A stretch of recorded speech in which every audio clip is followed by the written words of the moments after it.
Russell viper সাপটা আমরা চিনছি মানে মোবাইলে দেখছি, ঠিক আছে, ফেসবুকে ইউটিউবে দেখছি, দেখার পরে ওটা মানে অনেক দিন ধরে দেখতে আসি, ঠিক আছে।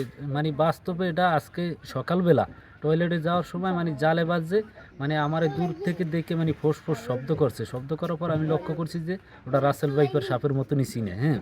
তারপরে আইসা এই সাপটার দ্বারে আসলাম, টয়লেটে গেলাম, টয়লেট থেকে আইসা এই সাপটার দ্বারে আইসে সারাইলাম সাপটারে।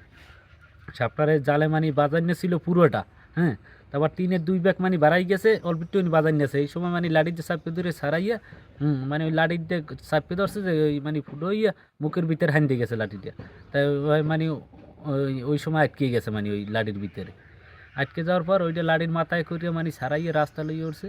হ্যাঁ, এবার অনেক মানুষজন আই দেখলে দেখে এবার অনেক চ্যানেল থেকে লোকাইছে, হ্যাঁ, 3টে 4টে চ্যানেল থেকে লোকাইয়া এরা কইছে যে এটা এই রাসেল ভাইপার।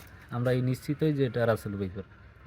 এইবার এই যে বন বিভাগের লোক আইছে, আইয়া এই তো সাপটাকে উদ্ধার করে নিয়ে যাবে এই। এটা ধরবো কিনা বা মারবো কিনা এরকম কোনো আতঙ্ক? হ্যাঁ, ওইরকম ওইরকম কিছু আতঙ্ক তো আছেই, অবশ্যই আতঙ্ক হয়েছে, কিন্তু আমরা তো ওটা মানে প্রস্তুত নিয়ে ধরছি, মানে দূর থেকে লাঠি দিয়ে ধরছি যে আমাগরে কোনো ক্ষতি করতে পারবে না। আমি অনেক দূর দূর থেকে ধরছি, মানে জালের লাগে বাজানো ছিল, ওই লাঠিতে চাপিয়ে ধরছি, লাঠি ওই গালসার ভিতরে ঢুকে গেছে পর মানে ওটা মানে ক্লান্ত হয়ে গেছে খালি এই এর ছাড়া কোনো আতঙ্ক। আপনি এর আগে জানেন রাসেল ভাইপারের হ্যাঁ, বিষয়? আমরা মোবাইলে দেখছি বিষাক্ত সাপ, কিন্তু আমরা সেইরকম সক্ষম হইয়া মানে দূর থেকে ওটারে আক্রমণ করে ধরিয়ে। এখন কি করে রাখছেন এটা? ওটারে এখন একটা প্লাস্টিকের ডিব্বের ভিতরে ভরিয়ে রাখছি, বন বিভাগের লোক আইছে একক কাছে পুষে দিতে।